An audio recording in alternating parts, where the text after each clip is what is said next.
میں دوبارہ سے بات کا تذکرہ کرنے لگا ہوں کہ تقدیر کے قاضی کا یہ فتویٰ ہے ازل سے، جرم ضعیفی کی سزا مرگ مفاجات۔ تو جرم ضعیفی کی سزا ہے مرگ مفاجات، کیوں؟ کہ تقدیر کے قاضی نے کہہ دیا جو قومیں کمزور ہوں گی، جو قومیں عمل پر نہیں ابھریں گی، جو قومیں اپنے ماضی کو نہیں دیکھیں گی، جو قومیں حرکت نہیں کریں گی، جو قومیں ہاتھ پہ ہاتھ دھر کر بیٹھ جائیں گی، وہ کبھی ترقی نہیں پا سکتی۔ جو قوم کمزور رہ جائے گی، اسلحے میں کمزور رہ جائے گی، دنیا کے ہنر میں کمزور رہ جائے گی، وہ قوم کو دوسری قومیں کیا کریں گی؟ مرگ مفاد، اسے موت دے دیں گی، انہیں تباہ کر کے رکھ دیں گی۔ اس لیے مسلمان کا شیوا کیا ہے کہ وہ اپنی تڑپ کو زندہ رکھے۔ مسلمان کا شیوا یہ ہے کہ وہ شہین کی طرح بلند ہو۔ افسوس صد افسوس کے شہین نہ بنا تو، دیکھے نہ تیری آنکھ نے فطرت کے اشارات۔ تقدیر کے قاضی کا یہ فتویٰ ہے ازل سے، ہے جرم ضعیفی کی سزا مرگ مفاجات۔ تو کیا ہے جرم ضعیفی کی سزا مرگ مفاجات؟ اس سے مراد یہی ہے کہ جو لوگ کمزور ہیں وہ کیا کیے جاتے ہیں؟ کرش کر دیے جاتے ہیں۔ آگے اقبال 7ویں نمبر پہ کہتا ہے یہ پرندہ آزادی پسند ہے، اور یہ آزادی پسند میں نے پہلے تذکرہ کر دیا ہے کہ اقبال نے کہا تھا ہندوستان میں مسلمانوں کی غلامانہ ذہنیت کو مد نظر رکھتے ہوئے اقبال نے یہ پیغام دیا، اور کیا کہا کہ یہ جو ہمارے مسلمان ہیں یہ گرے پڑے ہوئے ہیں، یہ فریب خوردہ شہین ہیں، ان کو دھوکہ دے دیا گیا ہے۔ وہ فریب خوردہ شہین کے پلا ہو کرگسوں میں، اسے کیا خبر کہ کیا ہے رسم شہبازی، اسے کیا پتا ہو کہ شہین کتنا اونچا بلند اڑتا ہے۔ آخری پوائنٹ جو ہے وہ ہے تجسس کی تڑپ۔ آخری پوائنٹ ہے جس میں تجسس نہیں ہے، جس میں جاننے کی صلاحیت نہیں ہے، وہ ختم ہو جائے گا، وہ زندہ نہیں رہے گا، اس کا نام صفحہ ہستی سے مٹا دیا جائے گا۔ تو اقبال کے مطابق جو ہے آزادی تجسس کو جنم دیتی ہے۔ یاد رکھیے گا، غلامی میں جکڑا ہوا انسان کبھی آزاد سوچ نہیں رکھتا، اس کی سوچ مردہ ہو جاتی ہے۔ لہذا جو قومیں زندہ ہوتی ہیں، جو آزاد ہوتی ہیں وہی زندہ رہتی ہیں، جو آزاد ہوتی ہیں انہی کے اندر تجسس ہوتا ہے، وہی تخلیق کرتی ہیں، وہی نئی نئی ایجادات کرتی ہیں، وہی بہت ساری چیزیں جو ہیں انوینٹ کرتی ہیں، اور وہی بہت ساری چیزوں کو ڈھونڈ لیتی ہیں، دریافت کرتی ہیں۔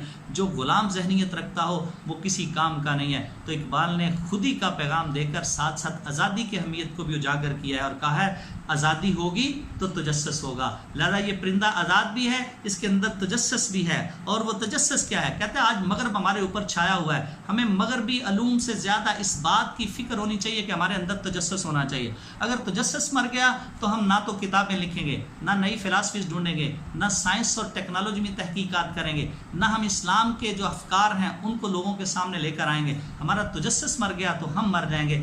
ہمیں اغیار یعنی یورپ کی تہذیب و تمدن اور ان کے علوم کی ضرورت نہیں ہے۔ اگر ہمارے اندر تجسس زندہ ہو تو اپنے تجسس کو زندہ رکھنا ہے۔ تو اقبال کہتا ہے چیتے کا جگر چاہیے شہین کا تجسس، چیتے کا جگر چاہیے شہین کا تجسس، جی سکتے ہیں بے روشنی دانش فرنگ۔ یاد رکھو، ہمیں چیتے کا جگر چاہیے، ہمیں شہین کا تجسس چاہیے۔ تو شہین کو تجسس لگا رہتا ہے میرا شکار کہاں ہے، کتنی بلندی پر ہے، کہاں پر ہے۔ وہ ہر بلندی پر پہنچتا ہے، ہر جگہ پر پہنچتا ہے، وہ مشرق و مغرب تک سفر کرتا ہے، تو اسے تجسس لگا رہتا ہے۔ جی سکتے ہیں بے روشنی دانش فرنگ، اور فرنگ گورے جو ہیں ان کے جو علوم ہیں وہ جی سکتے ہیں بے روشنی۔ اگر ان کو روشنی نہ ملے، انہیں صحیح سچا دین نہ ملے تو اس کے بغیر زندہ رہ سکتے ہیں، لیکن مومن اور اسلام اس کے بغیر زندہ نہیں رہ سکتا ہے۔ اور پھر اقبال کہتا ہے یہی وہ افکار ہیں، یہی وہ علوم ہیں، یہی وہ اسلام کی روشنی ہے جس کو زندہ کرنا، جس کو سامنے لانا، جس کا دیا جلانا، جس کا چراغ روشن کرنا، جس کی مشعل روشن کرنا مسلمان کا فرض ہے۔ کہتا ہے لیکن مجھے افسوس ہے، آج میں واپس آتا ہوں، اب میں اپنی طرف آتا ہوں، ایک پروفیسر کی طرف آتا ہوں، ایک ٹیچر کی طرف آتا ہوں کہ اس کا کام کیا تھا، اس نے کیا کیا ہے، اس نے ظلم کیا ہے قوم کے اوپر، اس نے مسلمان امت کے نوجوانوں کو وہ درس ہی نہیں دیا جس درس کے لیے اقبال نے اس کو کہا تھا شیخ مکتب ہے ایک عمارت گھر جس کی سنت ہے روح انسانی۔ شیخ مکتب استاد جو ہے وہ شیخ مکتب ہے، مکتب کا اسکول اور کالج کا دانشور ہے، اس کا کام کیا ہے، اس کی سنت ہے روح انسانی۔ وہ لوگوں کی روحوں کو تڑپ دیتا ہے، وہ ان کی روحوں کو بیدار کرتا ہے، وہ ان کی روحوں میں اسلام کے اشعار اور اسلام کے افکار کی روشنی بھرتا ہے۔ لیکن یہ کون سا مسلمان ہے جو برتھ ڈے سیلیبریٹ کلاسوں کے اندر کروانا شروع ہو گیا ہے؟ یہ کون سا استاد ہے جو